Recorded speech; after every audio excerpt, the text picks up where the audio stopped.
Only on Fox tonight, Spartanburg City Council met with the city's police chief. They had a candid conversation about police brutality, discussing steps the department is already taking to prevent it.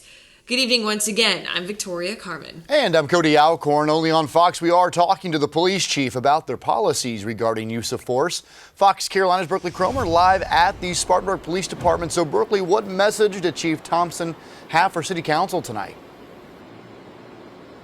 Well, the chief says that he wants the community to be involved, and in fact, he encourages people to go to meetings and to go on ride-alongs. He says transparency is key. Now, one city council member also echoed this message, praising Chief Thompson's leadership and saying it all starts at the top.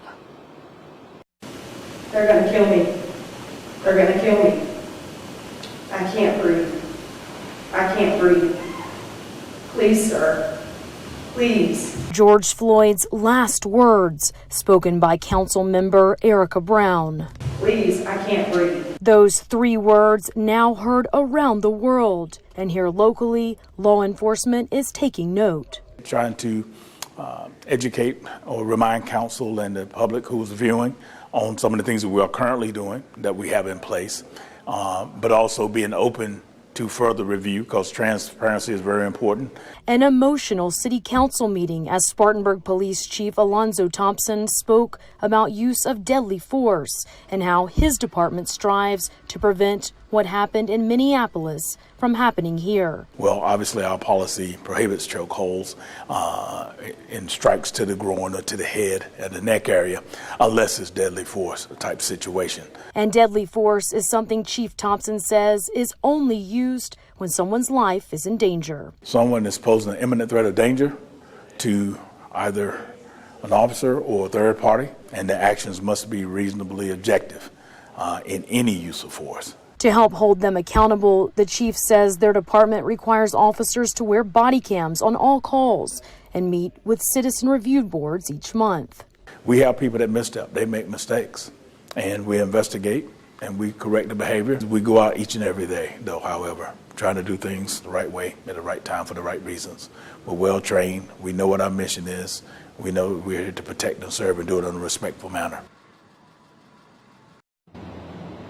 Now, the chief tells us they have 2 citizen review boards that meet monthly. He says both are part of the investigation and discipline process. Live in Spartanburg, Brookley CROMER, Fox Carolina, the 10 o'clock news. Brookley, thanks to developing story tonight, community activists came together in downtown Greenville to demand change. Now, Jack Logan have put down the guns. Now young people teamed up with activist Candace Brewer, speaking to people about the need for new laws when it comes to criminal justice. Ex-offenders were also there to talk about their experiences in the court system. I got to remind the voters, those lawmakers work for us. We don't work for them. They're supposed to do what we ask them to do. And today we're asking South Carolina lawmakers, whoever's elected, starting tomorrow, that they make laws to help people instead of hurting so many people. Organizers say they want people to research who the representatives are to push for reform. Democratic Sheriff candidate Paul Guy is calling for a Citizens Law Enforcement Review Board. We were there this morning as Guy and other former Greenville County law enforcement officers called for the creation of this panel. They want to see accountability, transparency, and greater trust between the citizens and law enforcement.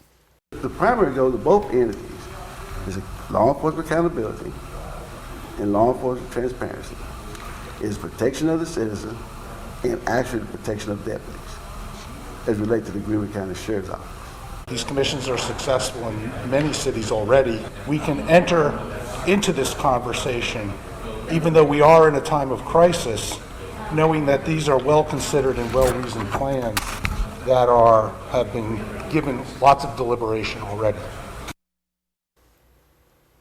Later this week, the group plans to have an open community dialogue on the need of the establishment at the First Christian Church in Greenville. Well, in a follow-up tonight, we're hearing from the man who cleaned up after someone vandalized dozens of graves at a church in Powdersville. REMAR RUCKER is the owner of Be Clean in Anderson County. He spent hours making sure the final resting place was back in order. The The Anderson County Sheriff's Office is investigating the case. They have some leads and they're offering a reward to find who did this vandalism. Fox Carolina's Jarvis Robertson is live tonight with the emotional story from this business owner. And Jarvis, this thing went viral when people saw this man out there cleaning. Well, it did, and a lot of people are excited and happy that he did this. The REMAR worker doesn't have any other employees with Be Clean LLC, so for him going out to do this was something from his heart. In the process, he also got an emotional revelation. I've been in business for about 3 years. All by himself, REMAR worker is the owner of Be Clean LLC. Friday afternoon, he made a trip to Salome Baptist Church Cemetery to clean tombstones after someone defaced them with graffiti. We as human beings, we know right from wrong, you know, and I just knew it was wrong, and I know that that's something that I could get rid of. Rucker says he spent roughly 4 hours pressure washing around 45 headstones. I parked my truck and I'm just walking through the graveyard, but I'm just walking through like looking at every single tombstone. I already got a game plan, you know, the way I park, where I'm pulling my hose. This task started as a kind gesture, which eventually turned into an emotional moment for the entrepreneur.